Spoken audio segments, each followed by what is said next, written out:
بشرية بمعنى الكلمة. الطار ولا العار، الطار ولا العار، الطار اللي جايبنا ورا، اللي هيودي الدنيا كلها في داهية.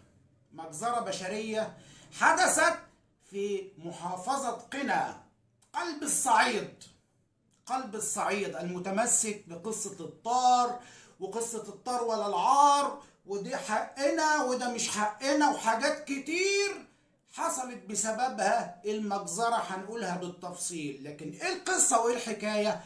نصلي على أشرف الخلق أجمعين سيدنا محمد صلى الله عليه وسلم. بسم الله الرحمن الرحيم. تبدأ قصتنا في قرية أبو دياب، مركز دشنة، محافظة قنا. طبعا زي ما حضراتكم عارفين دايما الصعيد الجواني بيشتهر بحاجتين: الزراعة وشغل المحاجر. فاكرين محمد أبو دياب في تمثيلية الرحايا أو مسلسل الرحايا؟ نفس القصة برضو، شهرين بالمحاجر والحاجات دي كلها. كان هناك في محجر في قرية أبو دياب عليه نزاع ما بين عائلتين، عيلة وعيلة، ده بيقول ده من حقي وده بيقول ده من حقي. طبعا في عيلة حاطة ايديها على المحجر، العيلة دي مجموعة من ولاد العم على ولاد الخال، يعني عيلة فبعضها كده حاطة ايديها على المحجر. الخلاف بقى مع عيلة تانية، بس العيلة التانية دي أب وأم، عندهم 5 إخوات شقق، 5 إخوات أب وأم، ومعاهم صديق سادس.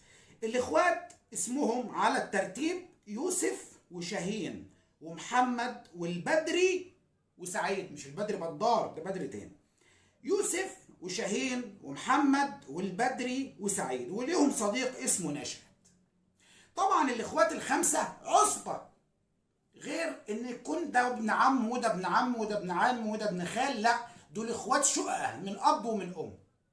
طبعا الخلاف داير ومحتدم وما بينهم صراعات، وده يقول لا المحجر ده من حقي وده يقول لا ده بتاعنا، وقصص من هذا القبيل.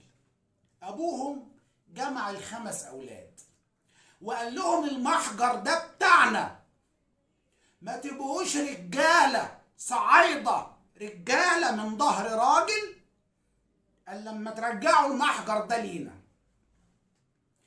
انا ما يبقاش عندي 5 اولاد شقق عصبة واحدة والناس واخدين المحجر وبيتمتعوا بيه واحنا مش عارفين نحط ايدنا عليه.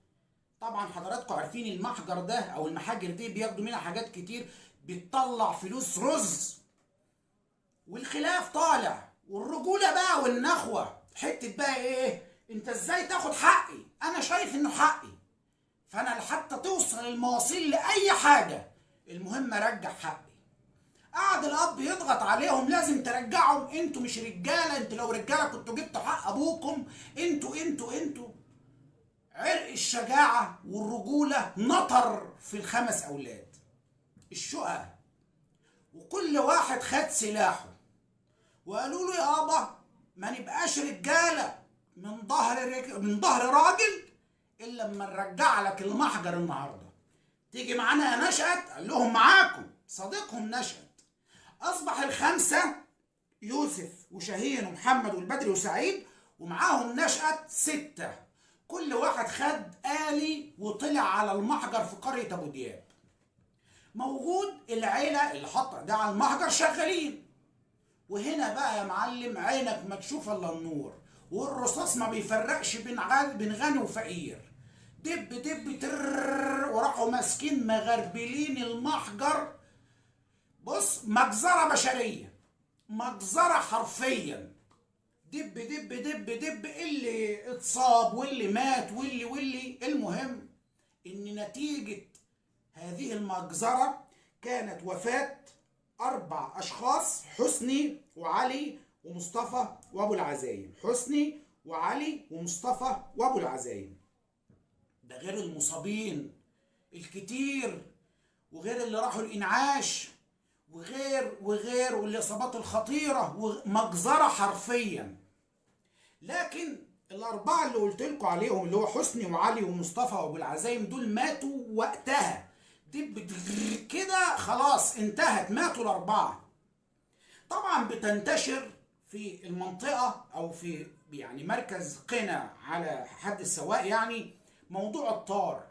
انت وقعت لي 4، انا هوقع لك 8 او 4 زيهم. المهم قصة الطار دي موجودة، والعصب والشدية والكلام ده كله، لكن النيابة والشرطة والمحكمة هي اللي اخذت بالطار المرة دي.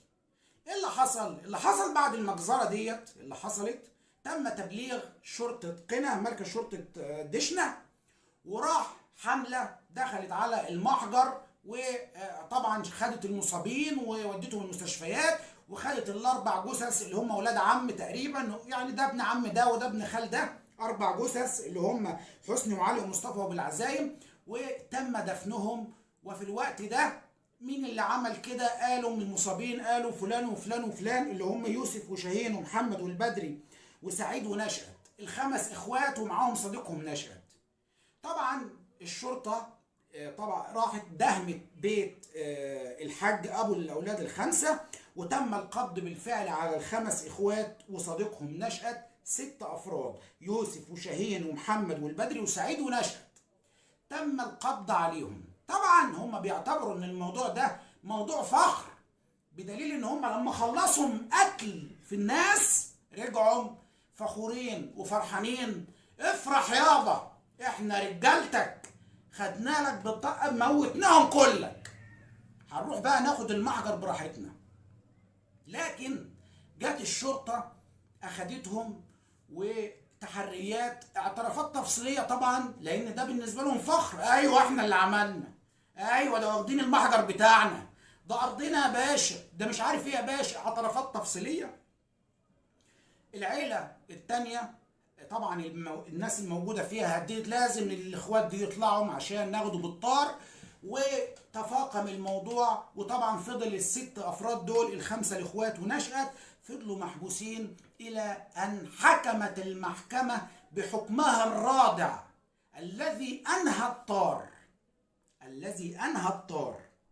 حكمت المحكمه على ال6 اخوات بعد اللي هو ال5 اخوات ونشأت، بعد اعتدائهم وقتلهم 4 اشخاص ومصابين، على ال6 بالاعدام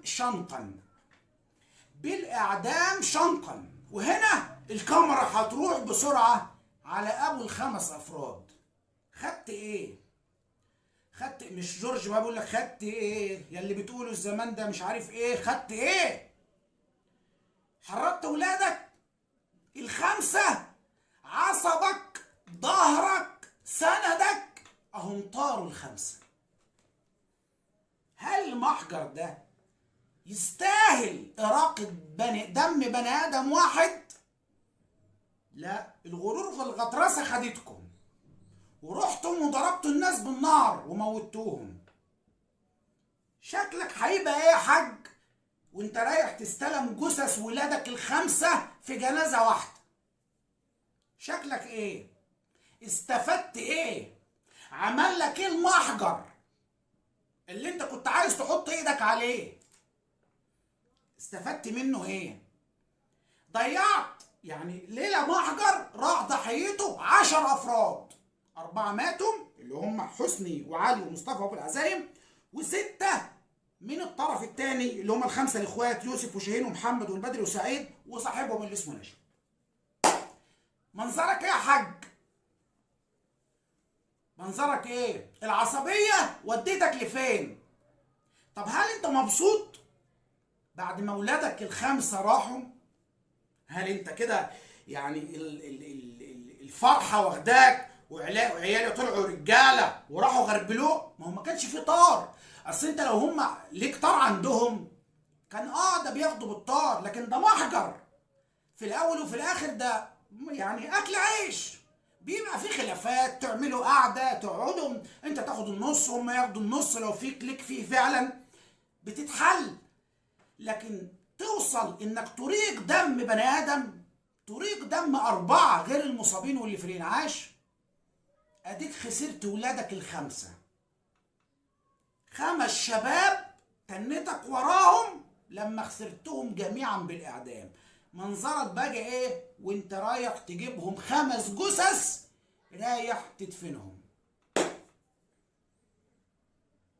يا جماعة، يا جماعة، موضوع الطار والقصص ديت، في حاجات دلوقتي المفروض يكون في دولة قانون، الدولة تاخد لك حقك.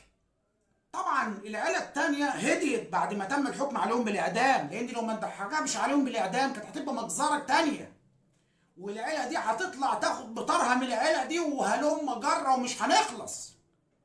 لكن حكومتنا قدرت تاخد بالطار للأربع أشخاص اللي توفوا من العيلة دي. لكن لحد امتى هنفضل عايشين بكده؟ لحد امتى الموضوع هياخدنا لمواصيل احنا في غنى عنها؟ ممكن حضرتك تقول لي ايه الحاجة اللي توازي مقتل بني آدم وإراقة دم بني آدم؟ يعني ده ربنا سبحانه وتعالى، يعني من قتل نفسا بغير نفس أو فساد في الأرض فكأنما قتل الناس جميعا. انت سهل عندك تمسك الرشاش وتموت الناس كده عادي. عموما تم الحكم عليهم بالإعدام، وده كان يعني عقاب رادع، لعل وعسى يكون رادع لمن تسول له نفسه فعل مثل هذه الأفعال ويسترخص دم البني آدمين. لله الأمر من قبل ومن بعد. دي كانت قصتنا النهارده، انتظرونا في حكايات قادمة.